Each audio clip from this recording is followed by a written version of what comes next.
Great. Jim will be with you in just a moment, but please feel free to go ahead.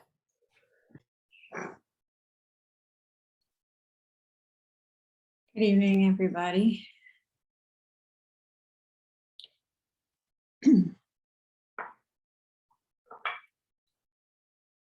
I wanted to speak tonight from a combination of things.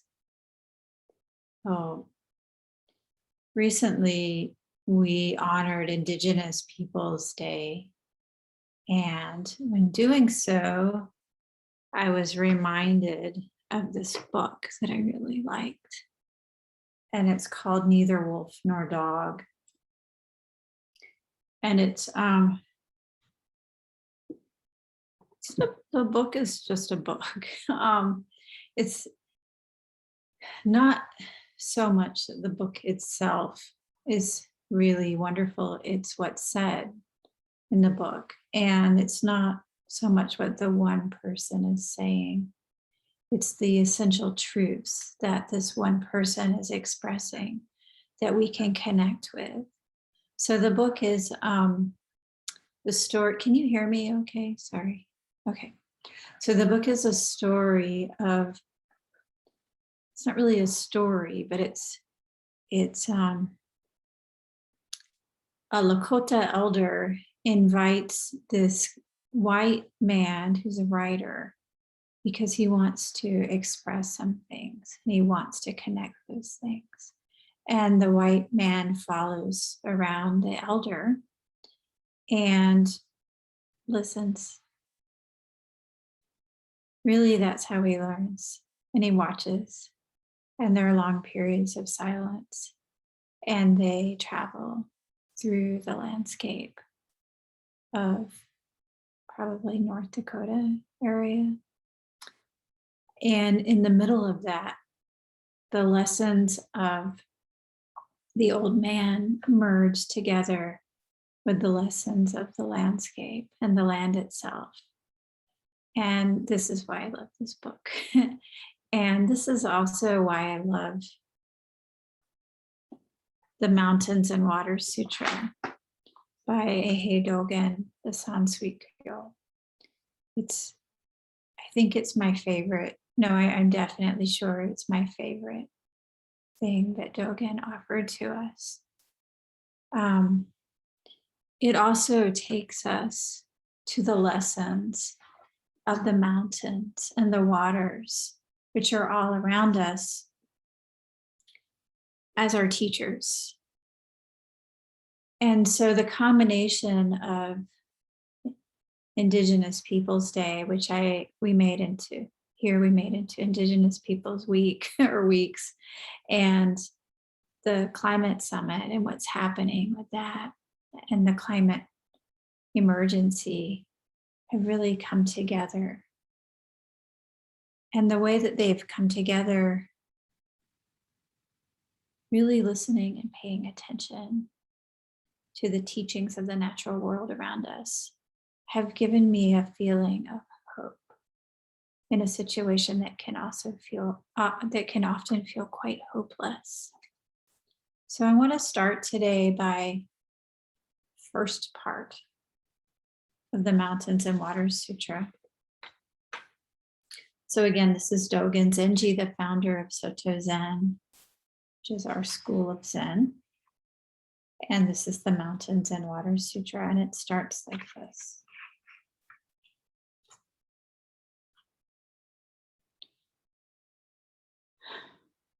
Mountains and waters are the expression of old Buddhas.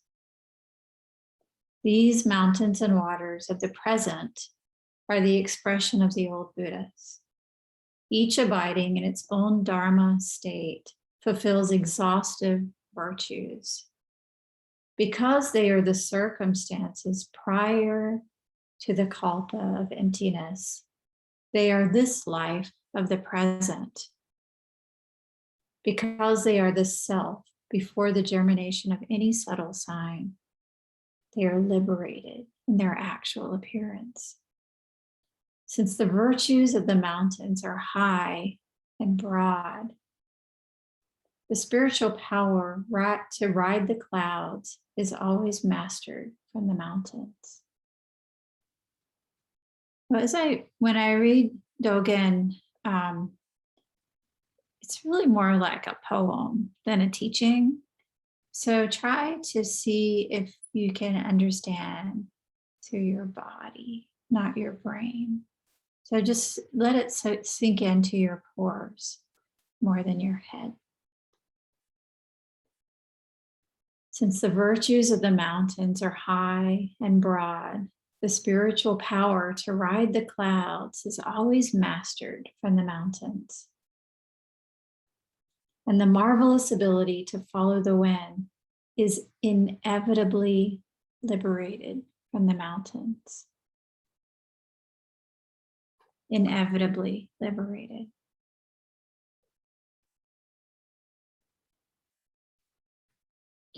The mountains lack none of their proper virtues. Hence, they are constantly at rest and constantly walking.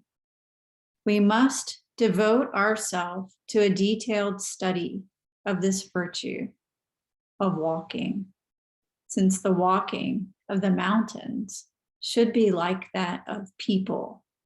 One ought not to doubt that the mountains walk, simply because they may not appear to stride like humans.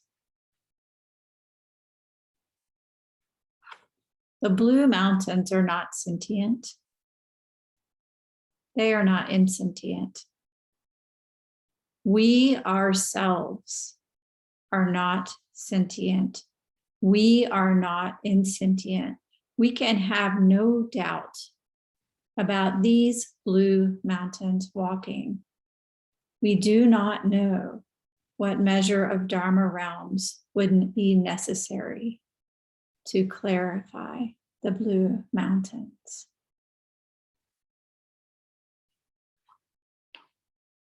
If walking had ever rested, the Buddhas and ancestors would never have appeared.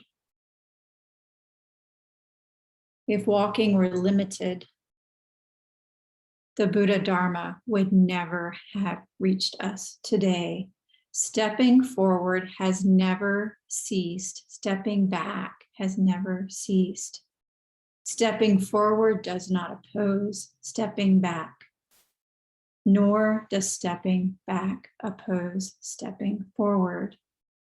This virtue is called the mountain flowing. The flowing mountain. This virtue is what gives me hope. If we can pay attention to the flowing of the mountains, to the rhythms of the world around us, to the sky and the wind, we can really pay attention, then we ourselves have all that we need. The lessons of the mountains are right here. If we can pay attention, then we can have hope. And this is why I love this so much. What it means is that all we need is right here. We only have to open our eyes and observe. And we can so quickly forget this. We can so quickly forget this. We can get so caught up in doing and achieving and going and moving forward and getting more that we can forget everything we need is right here.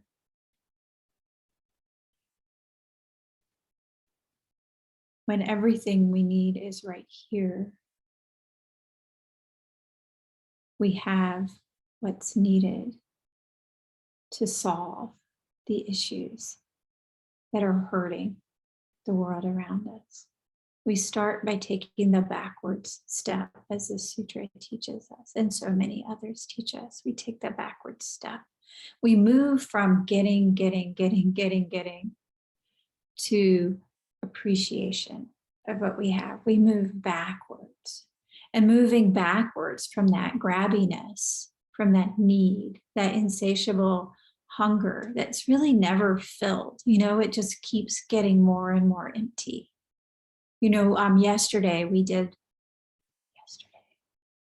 Yes, this weekend we did the ceremony for the hungry spirits.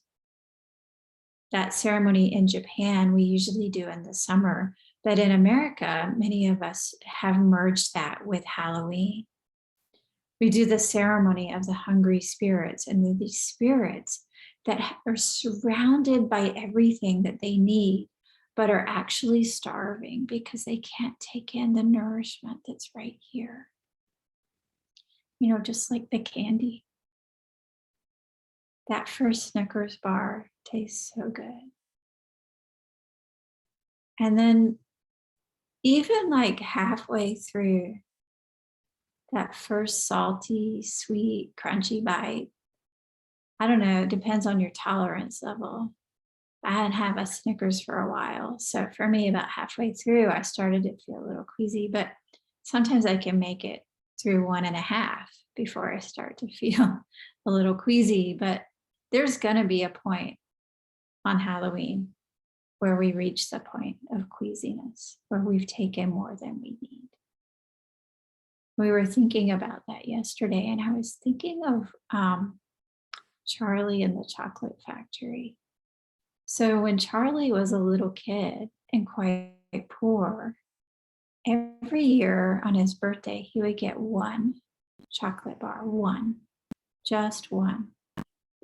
And he would take that chocolate bar and every evening take a tiny little speck of chocolate and let it melt across his tongue and feel so much happiness from that one tiny little speck, and would make it last for an entire year, just from one chocolate bar. But then when he wins the golden ticket and gets to go to the palace of endless candy, he joins into the stream of chocolate and the river of endless getting, and develops this insatiable hunger and watches people, blow up and get washed away through that craving, from a sense of satisfaction with what he had to his always needing more. And this reminded me of the book by the Lakota elder.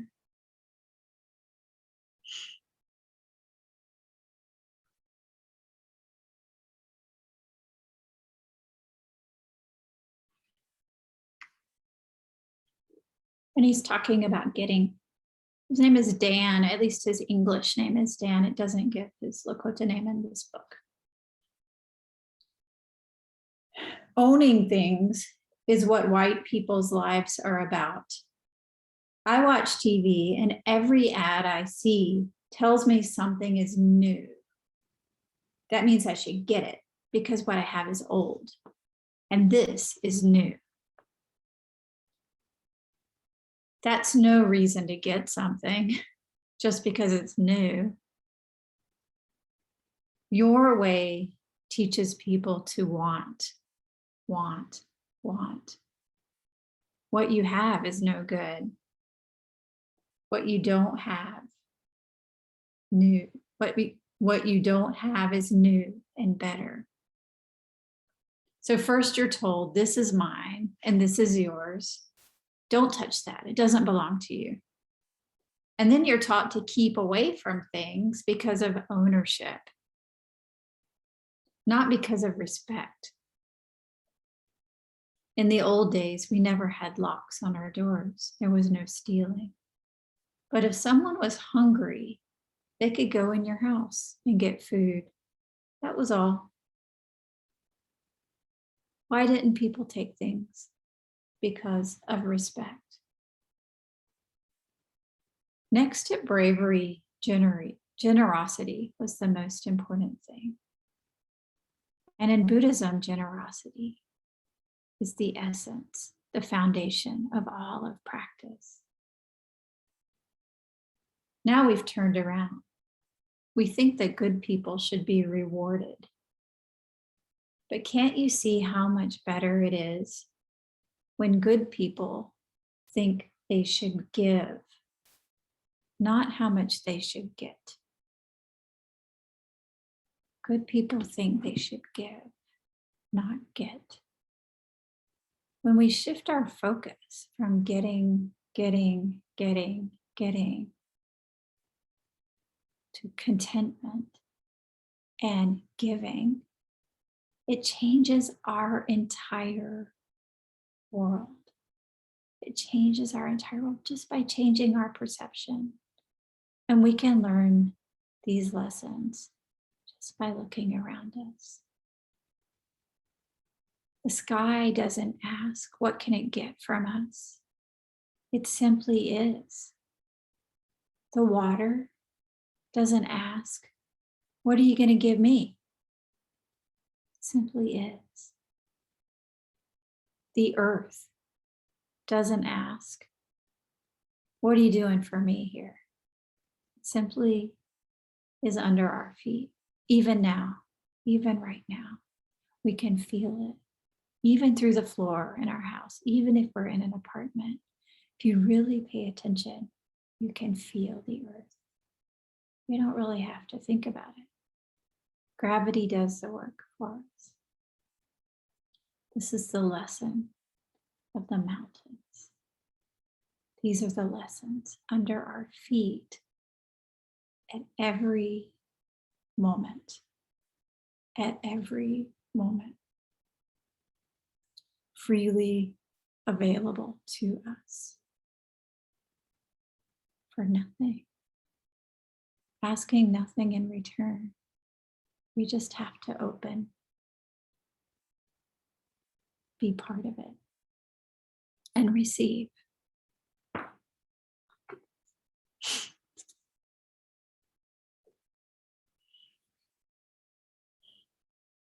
We should understand that the mountains are not within the limits of the human realm or the limits of the heavens above. They are not to be viewed with the calculations of human thought. If only we did not compare them with flowing in the human realm. Who would have any doubts about such things as mountains flowing or not flowing? Who would have any doubts? If only we did not compare them. This is the trick, right? How do we get there? Is there somewhere to get to? Or is there somewhere we already know exists? And I would venture to say that we already know. And this is what brings us here today. That the answers we're looking for, we already have. And this is why I said that this book by the Lakota elder, it doesn't matter which book it is. There's an essential knowing that this elder is articulating in language. But we really don't need his words because we already know. And this is why when we hear these words, they sound so beautiful to us, or so mysterious, or so true. The Mountains and Waters Sutra, if you just read it straight through, it doesn't make any sense whatsoever. But if you let it sink, if you just open up your pores, let your thinking mind sink down into your body, let go of the constant talking and thinking up here, and cultivate a sense of awareness and spacious knowing.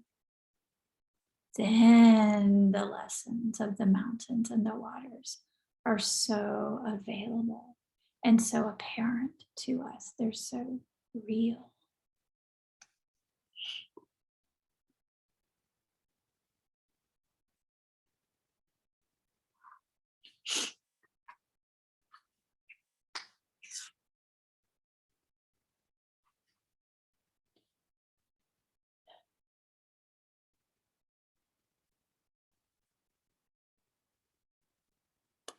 Even when we have the eyes to see the mountains as the appearance of grass and trees, earth and stone, fences and walls, this is nothing to doubt, nothing to be moved by, nor is it not the complete appearance of the mountains. And even when there appears an occasion in which the mountains are seen with the splendor of the seven treasures, this is still not the real refuge. Even when they appear to us as the realm of the practice and the way of the Buddhas, this is not necessarily something to be desired. Even when we attain the crowning appearance of the vision of the mountains as the inconceivable virtues of the Buddhas, their reality is more than this, if you can believe it. Each of these appearances is the particular time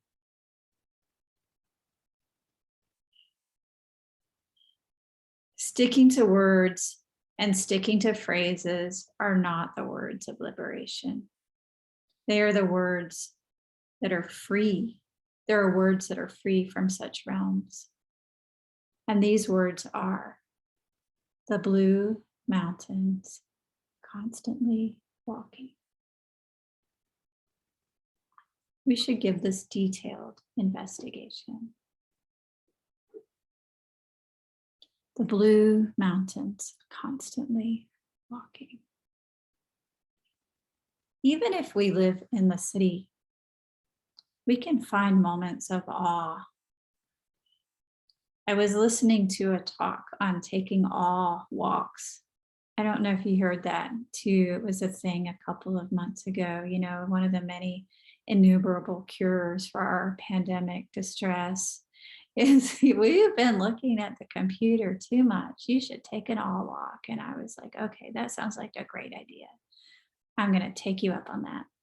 So all you have to do to take an awe walk, that's AWE, in case my accent is confusing to you. You know, like when you're looking at the computer too much and you start to feel yucky, and the next thing you know, you feel kind of depressed or irritable, or you need a Snickers bar or 5 or anything but looking at the computer, but you're still sucked into the screen. That's the moment you have to go out and take an awe walk. So all you have to do to take an awe walk, and this is a scientific thing, they've done research on this, which I'm not going to go into now. I just want to stress awe. All you have to do is get up from your computer, go outside, or look out the window if you can't get out, and find something that brings up a feeling of awe. And when you really open your eyes, it's not that hard. It could be the sky, which is so amazing, or the moon, or it could be a particular way that, you know how some flowers have a stripe, like a little white stripe in the middle of the purple? How did that come to be? How is that? Why is that? And why are some of the autumn leaves, you know, some of them are really red on the outside, but the middle is like a starburst of yellow? What is that about?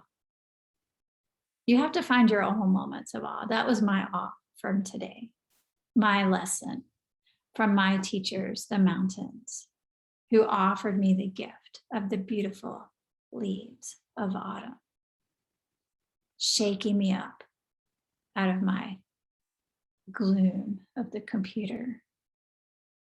The lessons that we need are right here. And if you think living in a city, which I know y'all aren't in New York City, I don't think so, but we did awe walks with the people who come in the morning. And one of them wrote to me later. She said, you know, I'm not so sure about awe walks, but as a Denzian of the Lower East Side, I think I can have walks. So she said, what do I find? She said, the tiny plant, maybe a weed, poking up between the cracks of the sidewalk. How did it find the will to live there? Or the way that the sun in the afternoon creates a starburst from a discarded beer can. There's awe everywhere, offered to us as a gift from the mountains, the waters, the sky. And going back to Dan.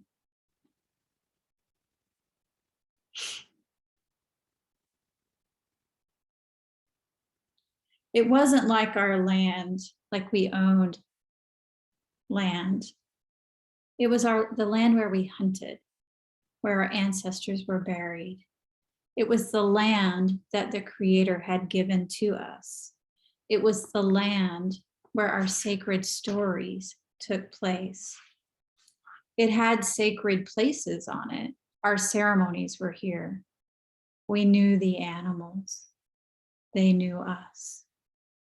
We had watched the seasons pass on this land. It was alive, like our grandparents. It gave us life for our bodies and the life for our spirits. We were part of it. We did not think we owned the land. The land was a part of us. We didn't even know about owning land. It's like talking about owning your grandmother. You can't own your grandmother. She's just your grandmother. Why would you talk about owning her?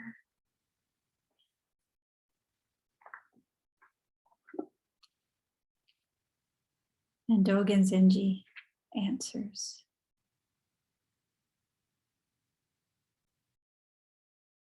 I can't read this part without crying, so excuse me, but I'm going to try. Dogen Zenji answers. Although we say that the mountains belong to the country, actually they belong to those who love them. When the mountains love their owners, the wise and virtuous inevitably enter the mountains. And when sages and wise people live in the mountains, because the mountains belong to them, trees and rocks flourish and abound. And the birds and the beasts take on a supernatural excellence. This is because the sages and wise people have covered them with their virtue.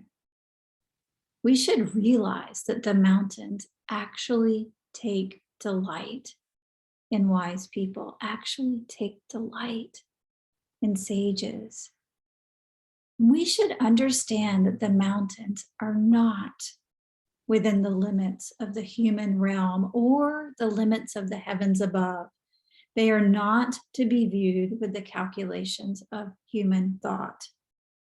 If only we did not compare them with flowing in the human realm.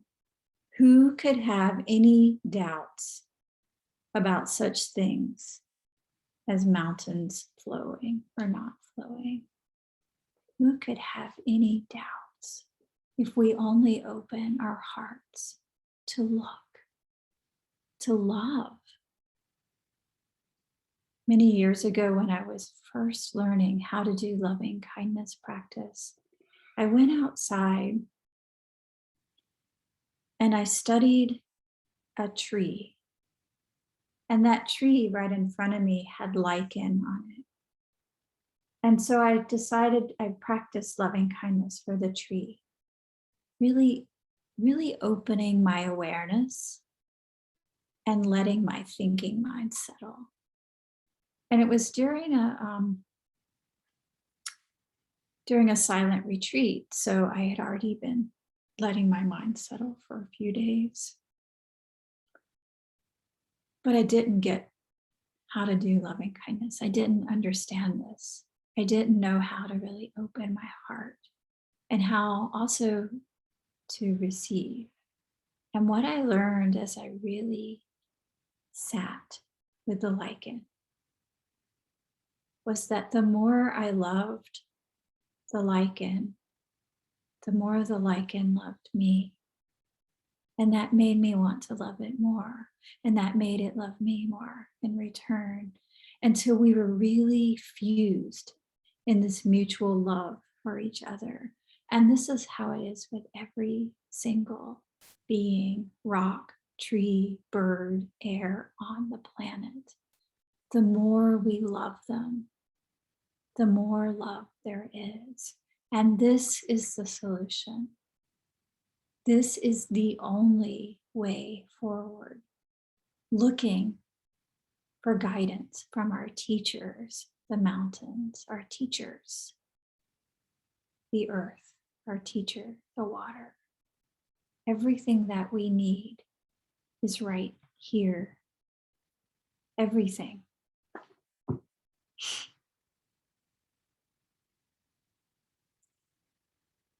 If the forest can survive the murder of all her children and rise up once more in beauty, should I not too be able to survive the murder of my people and once again raise my heart toward the sun? It is not easy for a man to be as great as a mountain or a forest. But this is why the Creator gave them to us as teachers. Now that I am old, I look to them once more for lessons instead of trying to understand the ways of people. They tell me to be patient. They tell me I cannot change what is. I can only hope to change what will become. Let the grasses grow over our scars, they say, and let the flowers bloom over our wounds.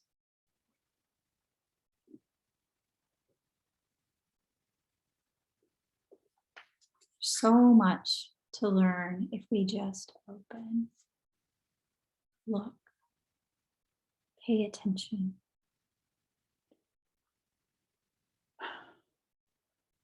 Water is the virtue of water. It is not flowing.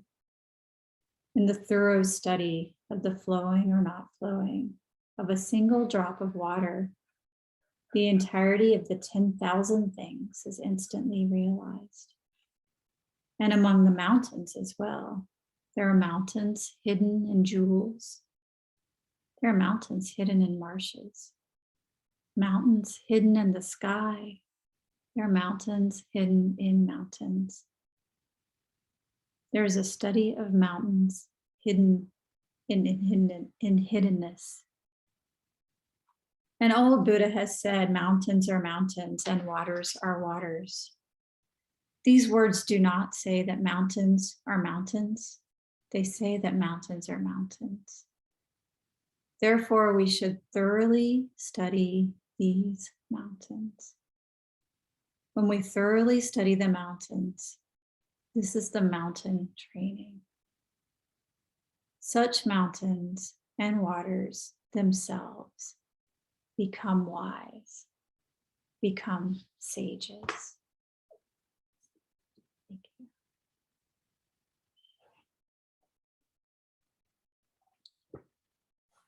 This is what was on my heart tonight. Thank you for sharing this evening by listening to Dogen Zenji and a Lakota elder. Thank you very much, Tenku. I want to invite the Sangha to ask questions or to make comments at this time. And just a reminder of time, it's 10 after 7, and we have till 7:30. So don't be bashful, just jump right in.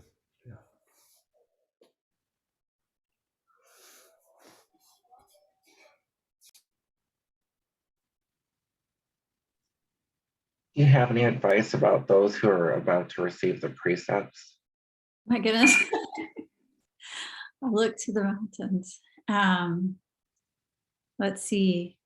What advice might the mountains offer? The precepts come to us from generations and generations of Buddhas and ancestors. And as we receive them, we ourselves are the Buddhas and ancestors. So we merge together. So in receiving the precepts, my advice is to really widen, to listen, to observe, and to have patience, to really take in. We observe by watching not only the mountains, but by those we admire, by our teachers, and by really honoring, not by doing, not by thinking, but honoring and watching and seeing.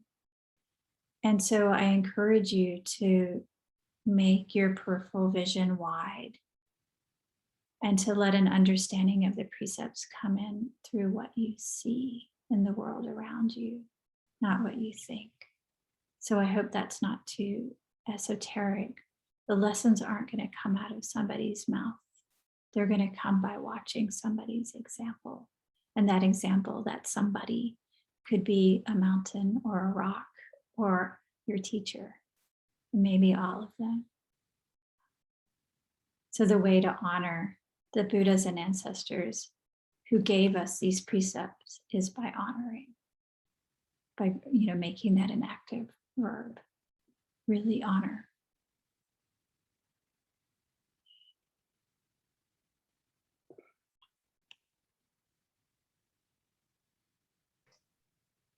So how did the Buddhist nuns kind of come into the factor, compared to the monks?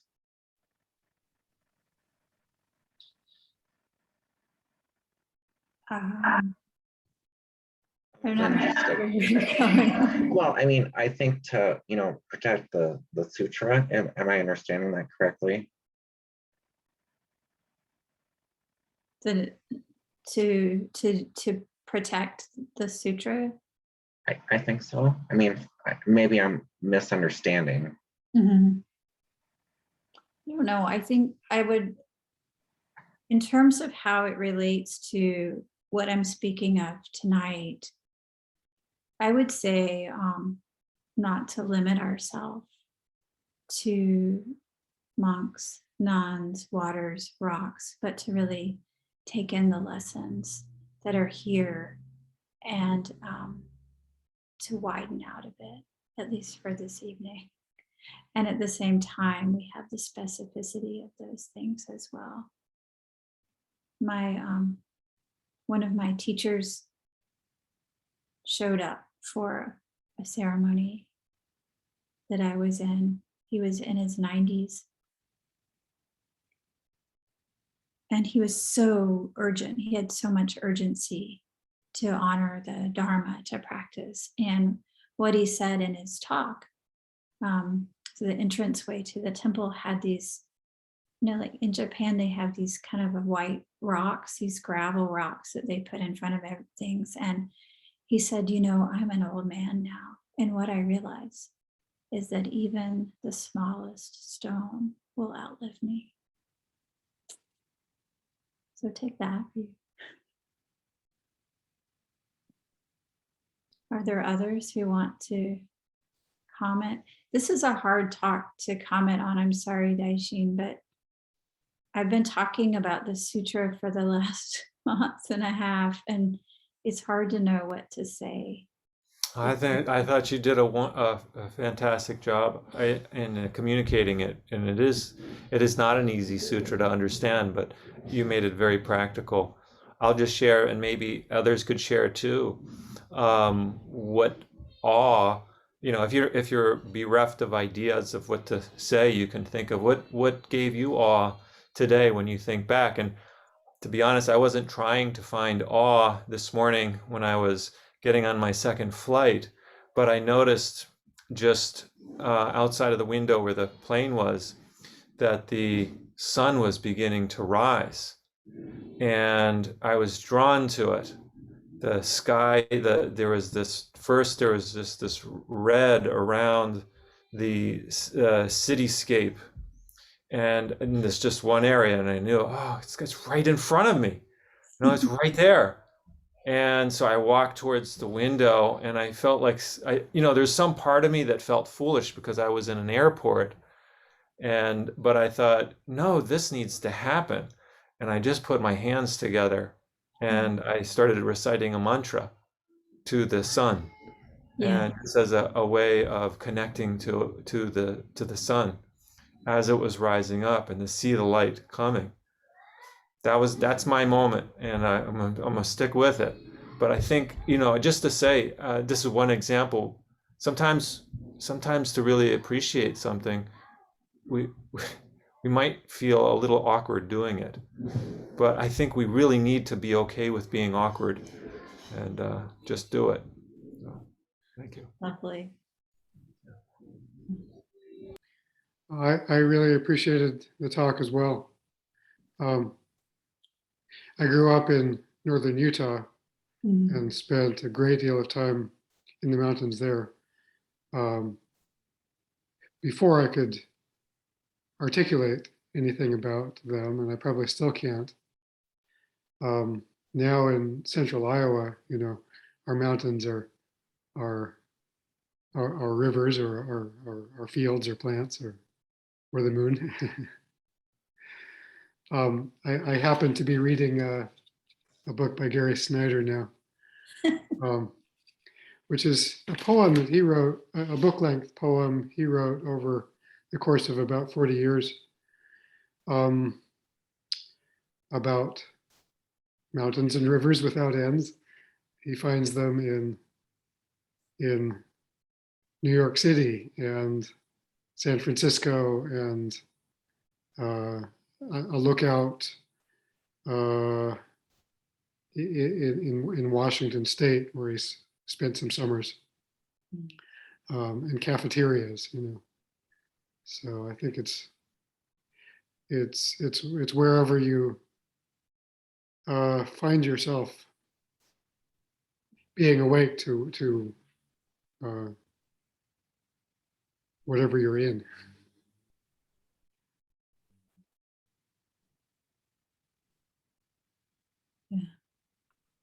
I'm going to start to cry too, but excuse me. I take a walk in a cemetery. It's about 2 blocks where I live, and I always go by this one tree that's marked to be cut down, and it's been wounded since the derecho came through, and I had such a bond with this tree. It was just, I began to understand when in the Platform Sutra, I was listening to Norman Fisher's talking about the 6th ancestor. When the 6th ancestor says, love the whole world in the person, and seeing the whole world in a person. And that whole sense of myself being the tree and the tree being me. And I feel really a great sadness in the fact that we have treated the landscape as a commodity, something that we take from and we manipulate and we sell, and we have it do our bidding rather than really being with it and observing it and loving it and smelling it. The sense of owning is such a strong Western tendency, and how the Europeans came and did that to this land. And I have a great sadness about that, because we did not learn as children that this earth is a loving, living human being. And I have a great sadness that it took me so long to learn that, because that wasn't within this culture. So thank you for the talk. It sounds like you get it now. Learning is I always, do. learning doesn't belong to a point in time. Yeah, it's beautiful. Thank you so much. That's so beautiful. Learning is available always. From the tree. The trees belong to those who love them. And you belong to that tree too. Now Midoriko asked how to honor the precepts. Honor them by treating them as something you give, not something you get. Yeah, we receive the precepts, but what are you going to offer to the world? It's not about getting. Like your life is switched to one of giving.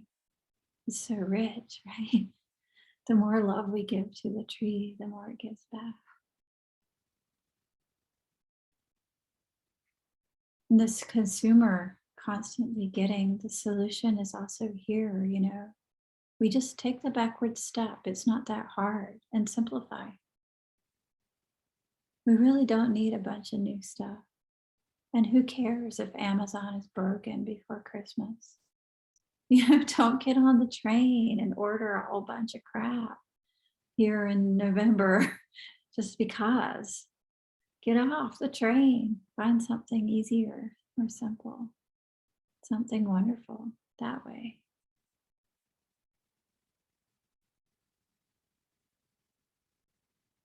Others? Well, I want to thank you.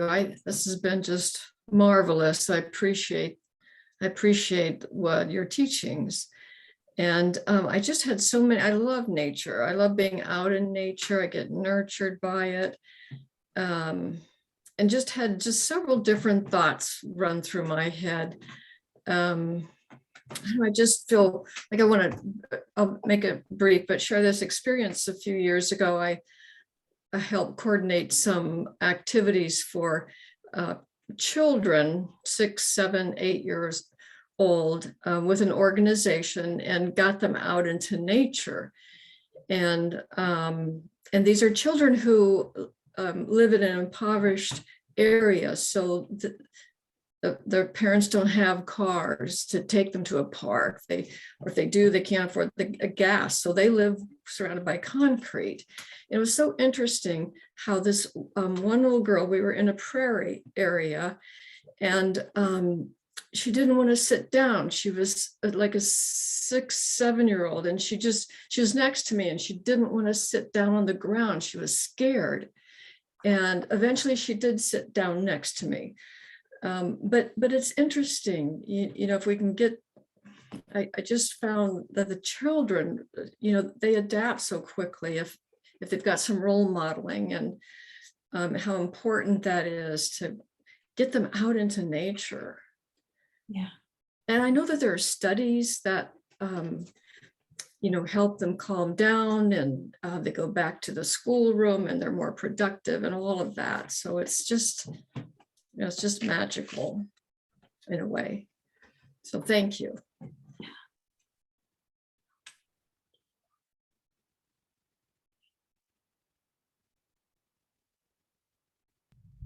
Yeah, so maybe one more short comment or question, if you want.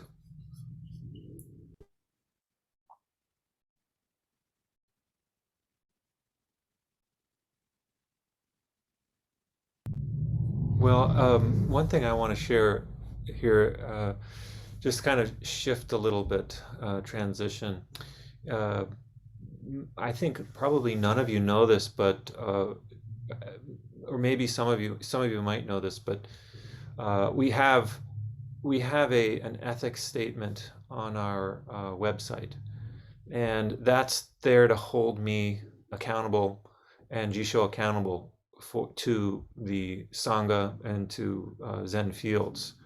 We are not the owners. Let's talk about ownership. We're not the owners of Zen fields. We're just playing one role. But it's there to protect the Sangha from abuses of power.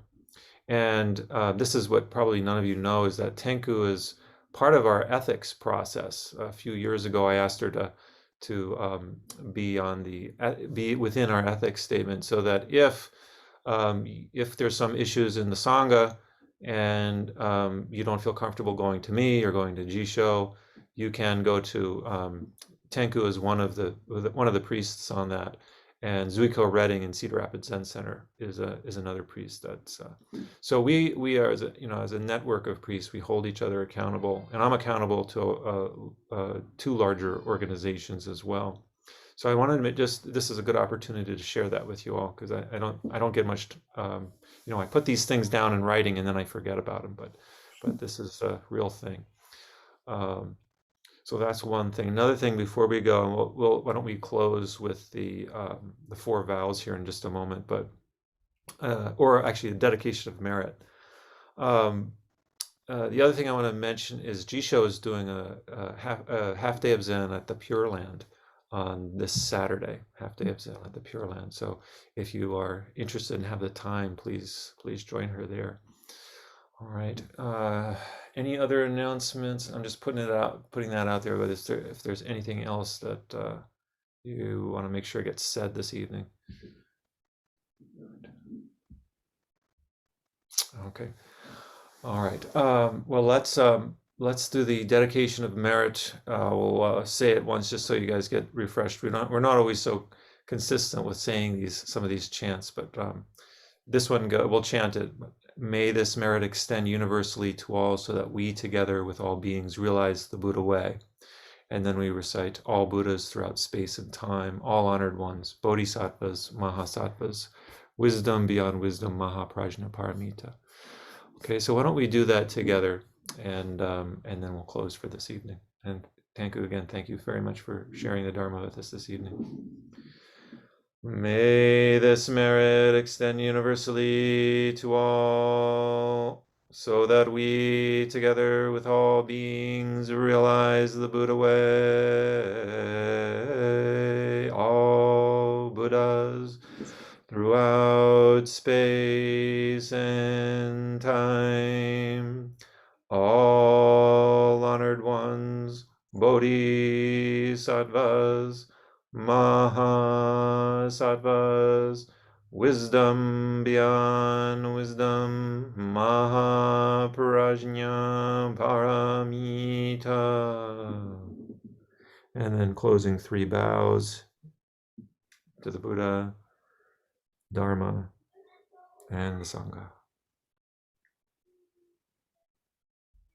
All right. Well, it looks like we lost Nikki, and she's just coming back now. But anyways, all right. Thank you again so much.